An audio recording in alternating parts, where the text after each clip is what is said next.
Aujourd'hui dans Vie à Nouveau, nous parlons handicap et accessibilité. Un défi et un engagement au quotidien, on en parle de suite avec nos invités, c'est parti.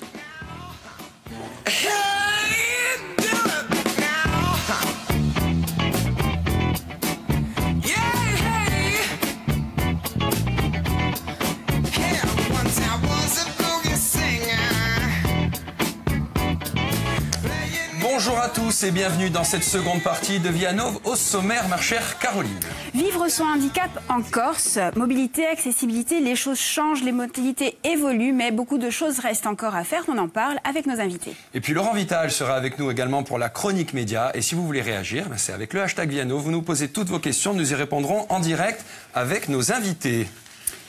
Alors Marie-Jo, tous les jours, Marie-Jo, c'est Marie-Jo qui commence. Comment ça va? J'ai perdu mes fiches, Marie-Jo. Vous vous rendez compte? Oh, c'est dommage, vous vouliez faire un super lancement sur les Avengers. Ben oui, mais alors on parle de qui? De Macron, de Trump, de Spider-Man? Aujourd'hui, on va parler de Macron. Marie-Jo, avancez-vous, n'ayez pas peur. Ouais, ouais. Venez dans la lumière. Venez dans la lumière, là par là, ça vous encore, allez-y. Ici. Ça vous va? D'accord, comme vous voulez. Il n'y a pas de souci. Oui, on revient sur les prestations donc de Trump en fait à l'ONU avec cette première une du Monde. ONU, Macron critique la loi du plus fort de Trump. Alors en fait, il se trouve que le président des États-Unis a mené une charge assez violente pendant le sommet des Nations Unies contre le globalisme. Il a défendu la souveraineté des États. Il a appelé à isoler le régime iranien et il a formulé le souhait de n'aider absolument que les pays amis des États-Unis. Bon, pourquoi pas, hein. De son côté, Emmanuel Macron, c'est plutôt l'exact contraire. Il a dénoncé au contraire la tentation du repli sur soi-même et puis il a plaidé pour la poursuite des négociations avec l'Iran. De son côté, El País, le quotidien espagnol, revient aussi sur les menaces de Trump envers l'Iran, mais insiste aussi sur un autre sujet, on doit le voir, voilà, ici, là. Trump accuse la Chine d'ingérence dans les élections législatives. Alors vous savez, c'est ces fameuses élections de mi-mandat que Trump redoute quand même par-dessus tout. Et le président est resté quand même relativement flou. Il a juste affirmé qu'il savait qu'il y avait un risque d'ingérence sans vraiment préciser. Et c'est parce qu'il ne précise pas, parce qu'il a ce goût aussi pour les affirmations ni fondées, ni étayées, ni prouvées, qu'il y a eu un petit malaise aussi hier aux Nations Unies. Et la Croix revient dessus avec l'édito de Guillaume Goubert qui s'appelle « Quand Trump fait rire ». Et oui, les rires ont fusé en réalité quand Trump a prononcé cette petite phrase pourtant relativement anodine. Enfin, vous jugerez vous-même. En moins de 2 ans, mon administration a accompli plus que quasiment toute autre administration dans l'histoire de notre pays. C'est modeste. C'est modeste, voilà. On ne sait pas pourquoi ça fait rire. Mesuré à l'image de Donald Trump. Tout le monde a ri, il a dit « Ah, je ne m'attendais pas à cette réaction, mais it's okay ». C'est toujours OK, de toute façon.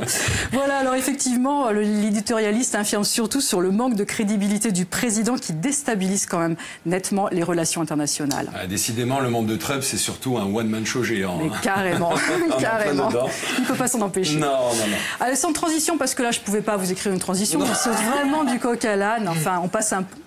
Avec La Voix du Nord qui nous titre « Faut-il craindre de rouler sur le viaduc d'Échingan ?» Alors, en fait, c'est le quotidien, ça s'interroge sur la sécurité de 2 ponts dans la région du Boulonnais qui apparaissent sur la liste des ministères des Transports.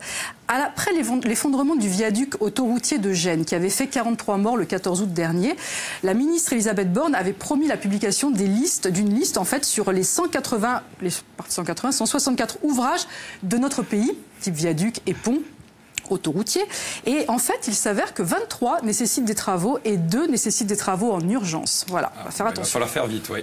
Et enfin, on finit avec notre île, hein, bien sûr. Voilà, avec notre île. Et puis, effectivement, quelque chose qui revient un petit peu sur le sujet, complètement sur le sujet que vous allez aborder. En fait, hier, c'était donc la journée de l'accessibilité. Oui. Et Corse Matin a titré « Le bus en fauteuil, une course à obstacles ». En fait, le quotidien a suivi une équipe de l'Association des paralysés de France qui a fait un test réel. Ils ont essayé simplement de rejoindre en fauteuil roulant le centre hospitalier de Bastia. Et ça a été évidemment une catastrophe. Le premier bus n'a pas pu s'approcher parce que des voitures étaient garées en double fil. Le deuxième n'était pas équipé de la plateforme. Donc évidemment, un total échec. Corsenet Info revient aussi sur cette information. Ils ont suivi avec le même bilan négatif. Mais Corsenet Info insiste aussi sur le fait que non seulement il n'y a pas de progrès dans l'accessibilité, mais il y a une véritable régression avec la loi Elan qui finalement donc va maintenant équiper que 10% du parc immobilier, enfin sur les nouveaux appartements. Alors j'espère que vos invités autour de cette table auront un petit peu d'espoir à nous donner parce que là, c'était pas super positif. Bon, merci beaucoup Marie-Jo, on se dit à demain et puis les téléspectateurs vous retrouvent ce soir avec Célia Pétrogne 20h10 Tout pour le rendez-vous. Pour le rendez-vous avec Jean-Claude Casatsu. Super, ne manquez pas. On en reparle. Merci beaucoup Marie-Jo. Rebonjour Laurent Vitali. Alors vous, aujourd'hui, vous avez eu un vrai coup de cœur. Apprendre et comprendre à une heure de grande écoute, donc j'ai envie de dire merci au service public puisque l'infomédia d'aujourd'hui, plus qu'un focus, c'est un véritable coup de cœur, vous venez de le dire. Un coup de cœur pour une série de 4 documentaires diffusés sur France 2. Vous n'avez peut-être pas fait partie des plus de 2 300 000 téléspectateurs qui ont regardé mardi soir donc sur France 2 les 2 premiers volets de Histoire d'une nation. En fait, on rebondit sur quelque chose qui s'est déjà passé ? Oui, et qui va se passer. Parce qu'en fait, je vous invite vivement à vous jeter sur vos smartphones, vos télés, vos ordinateurs, enfin tout support pour aller sur le site de France TV. Le replay des 2 premiers numéros qui ont été diffusés mardi, avant la suite, mardi prochain. Alors pourquoi je suis aussi enthousiaste ? Oui, pourquoi ? J'ai l'art de me poser des questions à moi-même. Oui, mais vous le faites très bien, c'est un métier. C'est un métier. D'abord un petit peu le pitch. Donc, allez, écoutez bien, ils sont connus ou pas, il y a des célébrités aussi. Ils sont français, enfants, petits-enfants ou arrière-petits-enfants de Russes, Chinois, Arméniens, Italiens, Polonais, Nord-Africains, Cambodgiens ou Espagnols. Et ils témoignent sur ces histoires de famille d'une façon plus concrète, c'est ce que j'adore, de rentrer dans la grande histoire de France de 1870 à nos jours, où l'immigration, c'est un sujet qui rassemble autant qu'il divise, il faut bien le dire, a fluctué en fonction de la situation politique ou économique. Cette série documentaire raconte donc en 4 épisodes comment, au cours des 150 dernières années, la République a accueilli les étrangers à certains moments, leur a refusé l'entrée à d'autres et elle n'a pas aussi hésité à les interner ou à les expulser. On y remarque d'ailleurs la permanence systématique de la stigmatisation, les périodes xénophobes sur fond de crise économique et sociale et qui se répètent au fil des décennies. Mais aussi, c'est Laurent, la force des petites histoires qui font la grande. C'est la force aussi de ce documentaire, parce que là, on rentre dans le vécu et on y apprend plein de choses. Par exemple, si je vous parle de la guerre civile en Espagne, vous allez dire, ah oui, je connais, mais est-ce que vous avez entendu parler de la retirada ? La retirade, ce sont 500 000 Espagnols, hommes, femmes et enfants, qui ont traversé la frontière vers la France, donc à la fin de cette guerre, contrôlés à l'entrée de la France. On leur a pris leurs papiers et leurs bijoux, et on les a internés sur des camps de concentration. Concentration, ça nous parle aujourd'hui, on parle de la Deuxième Guerre mondiale, mais en France, ça existait aussi avant. C'était le mot employé par les politiques, d'ailleurs, il faut le savoir. Après, il y a des choses plus légères aussi, comme le bal musette, d'où il vient. C'est une cornemuse française avec un accordéon italien. L'accordéon qui est devenu symbole français, ce sont les immigrants et les immigrés italiens qui ont organisé, provoqué les premières balles populaires. Je vais y arriver. Donc aussi à voir, parce que la force, on le disait, de ce film réside dans le choix de donner chair à ces histoires en les rétablissant dans leur épaisseur émotionnelle, donc avec des témoignages poignants, comme celui de Simès. C'est un de ceux que j'ai retenu. Vous connaissez tous Michel Simès. Ah oui, le grand Michel Simès. On apprend que son grand-père a été déporté et arrêté. Il a été arrêté par des policiers français, donc pendant la Deuxième Guerre mondiale. Il a été déporté, il disparaîtra dans les camps. Et il se rend sur le lieu de là où son père a été déporté, au moment où lui-même avait été nommé Français préféré des Français, comme un pied de nez à l'histoire en quelque sorte, et il remercie donc ce pays et cette terre d'accueil. Il y a aussi les thèmes sont terriblement d'actualité. Exactement. Ça, c'est flagrant. Parce qu'on regarde ce document parce que certaines pages de cette histoire que l'on croit connaître et qui font terriblement écho aujourd'hui. Par exemple, les lois sur la naturalisation, on en parle beaucoup. Les lois sur la déchéance. Est-ce que vous saviez qu'dans les années 20, par exemple, la déchéance, elle existait, mais pas seulement pour les immigrés, pour les femmes françaises qui épousaient un immigré. Voilà, donc elle était déchue de la nationalité française. Ils y reviendront dessus parce qu'après ils avaient peur que trop d'immigrés épousent trop de femmes françaises, donc on perd des Français sur le sol français. Voilà, c'est tout ça qu'on y apprend et donc des thèmes, vous le disiez, dont on parle beaucoup en 2018 et connaître son histoire. Moi, c'est ce que j'ai envie de dire, c'est mieux appréhender le présent et l'avenir à condition de ne pas répéter les mêmes horaires. Je vous invite donc à être devant la télé mardi soir pour la suite et la fin de cette série de documentaires. C'est sur France 2, signé Yann Coquart à la réalisation et raconté par Rochdi Zem. Merci beaucoup, Laurent. J'espère que je vais te donner envie de le regarder. Oui, complètement. Carrément, très intéressant. Merci beaucoup, Laurent. On se retrouve la semaine prochaine pour une nouvelle chronique média. Avec plaisir. Allez, il est 12h34, c'est l'heure du débat de Vianov.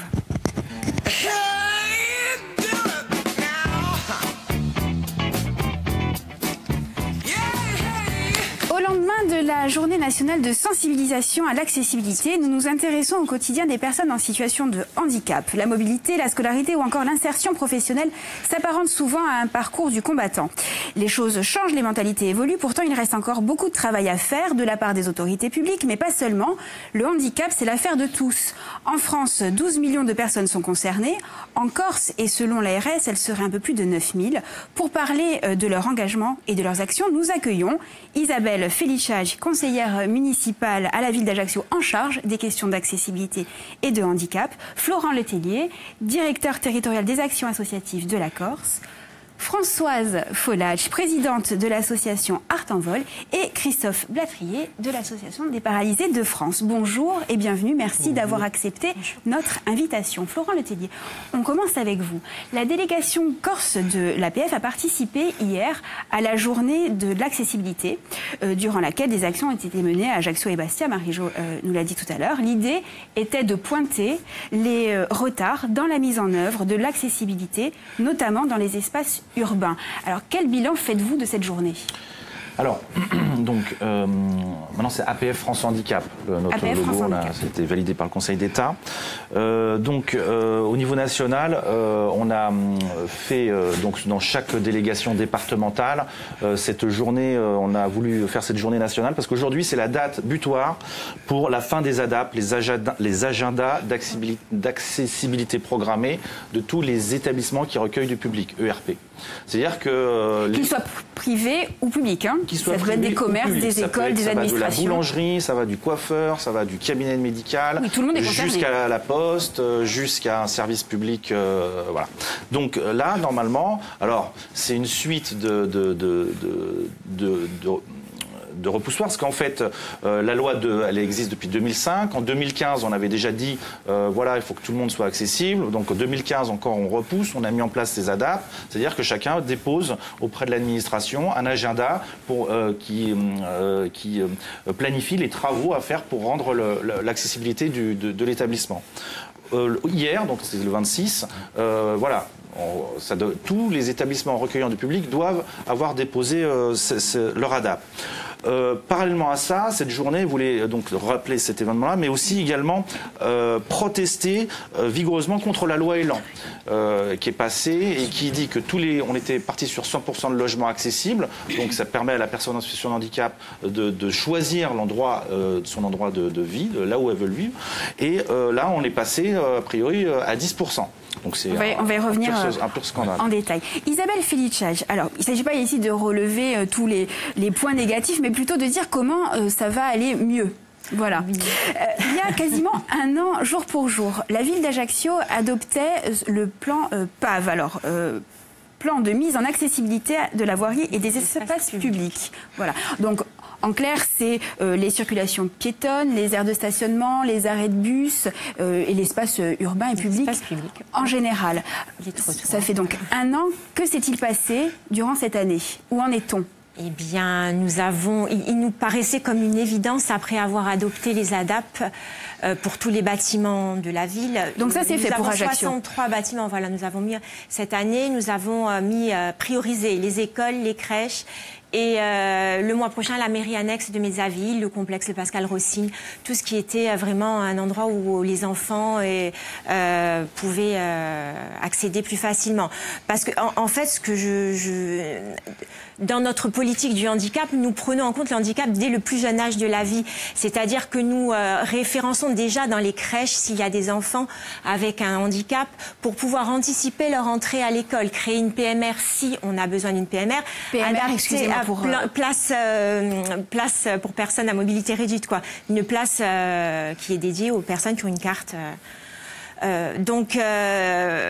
adapter aussi l'école, le bureau, ça nous est déjà arrivé. Donc, c'est important d'anticiper justement pour qu'il n'y ait pas de problème après l'arrivée de l'enfant. Voilà, c'est l'anticipation. Donc, effectivement, le PAV, ça arrivait comme une évidence parce que mettre en accessibilité les bâtiments, si on ne peut pas y arriver parce que les trottoirs ne sont pas accessibles, voilà. Donc, ce document va prendre en compte l'accessibilité de la ville pendant plusieurs années. C'est va sur combien de temps? Jusqu'en 2045, il me semble. Ah oui. Voilà, oui. En fait, si vous voulez, à chaque fois qu'il y a des travaux, ce document va servir de base pour les normes d'accessibilité, parce que ce sont des normes qui ne varieront pas vraiment, puisque là, on atteint quand même un point important. Et c'est sur la prise en compte de tous les handicaps, c'est-à-dire qu'il faut le handicap moteur, mais aussi le handicap visuel. Nous avons justement rehaussé plusieurs passages piétons au niveau des écoles pour la sécurité des enfants, mais aussi on les a adaptés aux personnes malvoyantes avec du matériel spécifique. On va revenir sur cette question de la prise en compte de tous les handicaps. C'est important. Françoise Folage, vous êtes installée à Propriane et vous présidez l'association Art en Vol. C'est bien ça. Alors, comment vous êtes handicapée suite à un accident Je suis handicapée suite à un accident. J'ai eu la jambe abîmée par une hélice de bateau. Par une hélice de bateau. Comment vous vivez le quotidien, les contraintes, les obstacles de votre vie de tous les jours? Quels sont les obstacles les plus flagrants et comment est-ce qu'il y a des manières simples et rapides de les lever, selon vous? J'ai passé 3 ans et demi à peu près en chaise roulante, donc j'ai pu apprécier les trottoirs avec des réverbères au milieu, les places pour les personnes à mobilité réduite où il n'y avait pas de rampe à côté de la place, l'incivisme des personnes qui se mettent sur les places handicapées, et tout ça.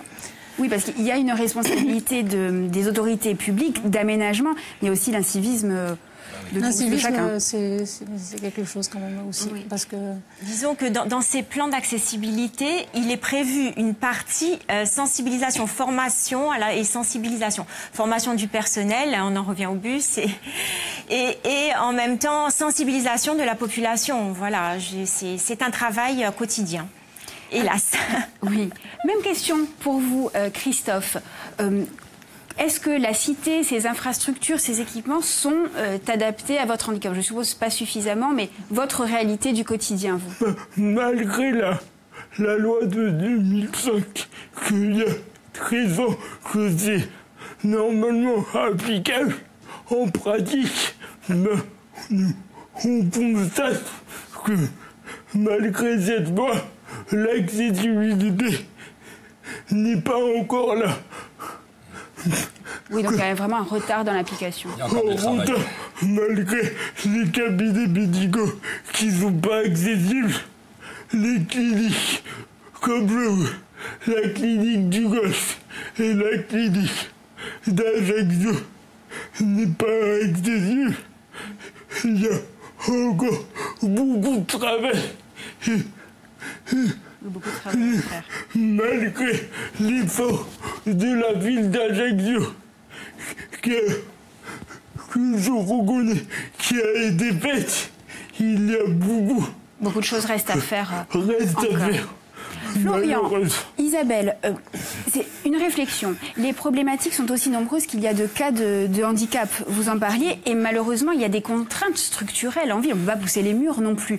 Où est le point d'équilibre idéal, si on peut dire, Florian? Alors, le point d'équilibre idéal, il reste toujours à trouver. La réalité, c'est que Ajaccio, comme Bastia, sont des villes à, grosso modo, 3 étages. Et donc, effectivement, le coût d'une accessibilité sur une ville comme Ajaccio, ça ne va pas être le même que pour une ville de plaine. Ceci étant dit, je reconnais les efforts qui ont été faits sur Ajaccio, ça c'est indéniable, il va y avoir des résultats sûrement puisqu'il y a des travaux en cours. Maintenant, lutter contre l'inaccessibilité, c'est aussi trouver d'autres moyens. Et l'inaccessibilité géographique, géophysique du site, elle peut être compensée par des services de mobilité. Alors il en existe quelques-uns qui sont encore timides, mais c'est pareil encore par la CAPA avec Movistrada Plus, on s'est battu à un moment donné, qui fait du transport de porte à porte pour des personnes à mobilité réduite. Nous, à l'association, on a un service associatif TPMR, donc pour pouvoir prendre en charge les personnes à mobilité réduite sans avoir à les toucher. Ça reste encore des solutions à développer sur le territoire. Ça, c'est le premier point. Donc, compenser l'inaccessibilité par de la mobilité, développer ces services de mobilité. Deuxième point, c'est un civisme. On parlait de l'incivilité des gens mais aussi de certaines institutions. J'en veux pour preuve la clinique du Golfe, Clinique Sud. Alors effectivement, en l'état, ils sont accessibles. Mais qu'est-ce qu'on constate? On a fait des testings. C'est que c'est des endroits, déjà, il faut par les passages détournés, hein, d'accord? Et ensuite, on arrive, l'accessibilité, non, ça ne fonctionne pas. Il y a marqué, adressez-vous à l'accueil. Et on va à l'accueil, on a une volée d'escalier. De qui on se moque? Oui, c'est des hôpitaux, c'est pas de qui on se moque. C'est tout un schéma de déplacement à repenser aussi. Après, les cabinets médicaux, c'est pareil. Quand vous avez des kinés perchés au troisième étage, je sais pas, il y a un bug là à un moment donné. Donc bon. Et après, j'en finirai pour ça aussi. Un scandale, un lycée comme le Laetitia. Elle est où l'accessibilité sur la principale? Pourtant, c'est possible, c'est réalisable. C'est un lycée qui accueille entre 2000 et 2500 personnes. Je ne parle pas des travailleurs, enfin des enseignants ou tout le personnel qui peut y travailler. Pourquoi il n'y a pas d'accessibilité? Aujourd'hui, vous êtes parent d'élèves, vous appelez Laetitia. Non, il ne faut pas aller à un établissement qui... Plus de 2000 personnes. Alors, on en parle également hein, sur la... Pardon, on va revenir vers vous. On en parle sur la toile. On sent que les efforts sont faits à Ajaccio. On sent en ce qui concerne l'accessibilité en ville. Mais s'il vous plaît, libérez. Bon, on parle des trottoirs. Il y a des endroits où même une poussette ne passe pas. Alors j'imagine même pas les personnes en fauteuil roulant, les cafés et les bars qui investissent les trottoirs. Ce n'est pas normal. Isabelle. Oui, je voulais revenir justement, oui, les cafés et les bars. On a travaillé beaucoup à la mairie justement pour qu'il y ait des règles à respecter. Il y a des amendes qui sont laissées.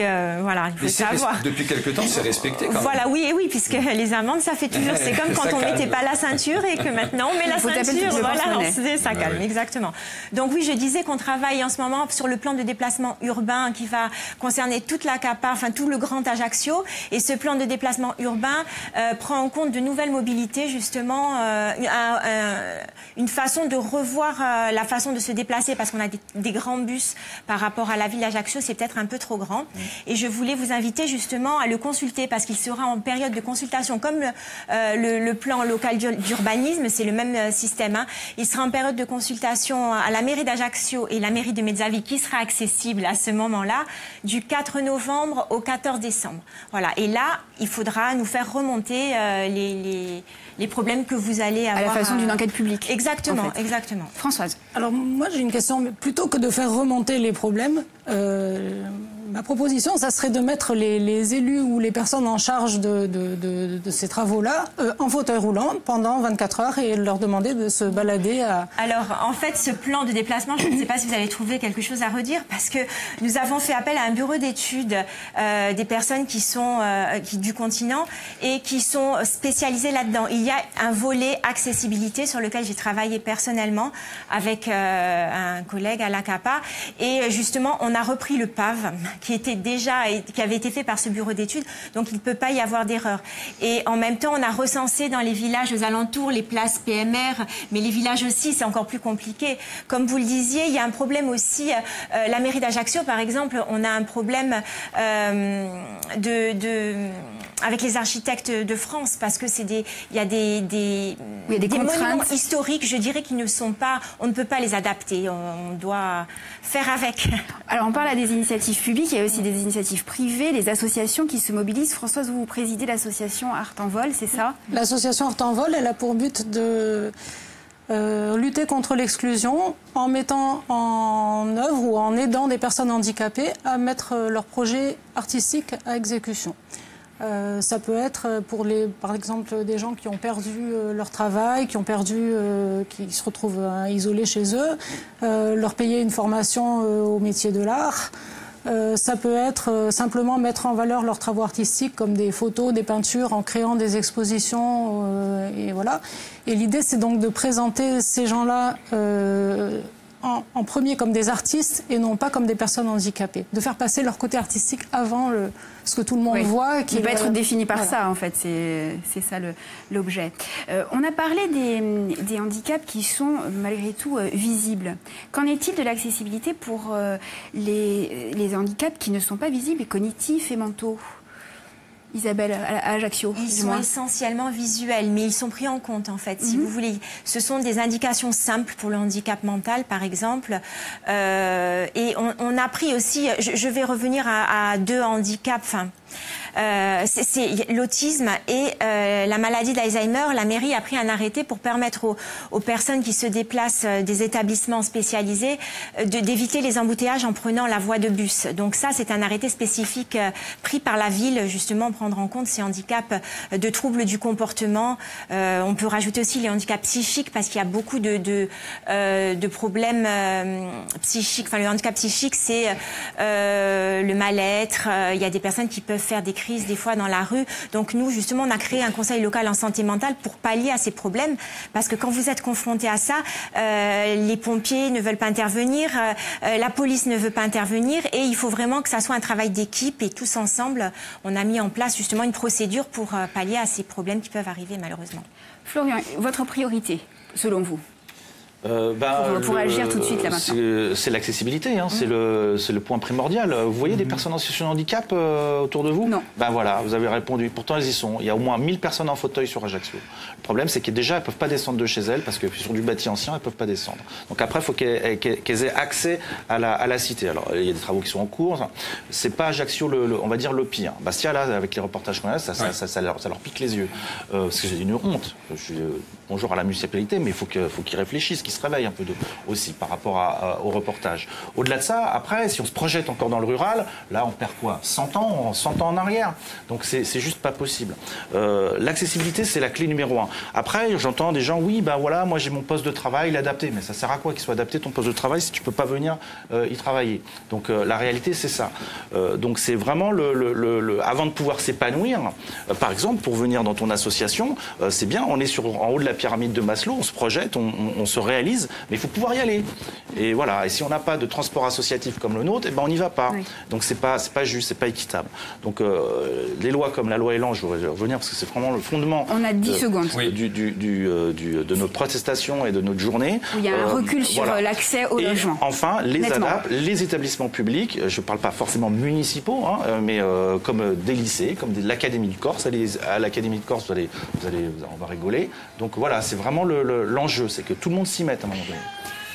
Ce sera le message, oui, on en reparlera. Ce sera le mot de la fin. Bon, merci à vous quatre, merci d'être venus. Nous, on se retrouve dans la troisième partie pour parler d'une série, la série Back to Corsica, à ne pas manquer sur Via Astel. On en parle juste après le journal en troisième partie avec nos invités. À tout de suite.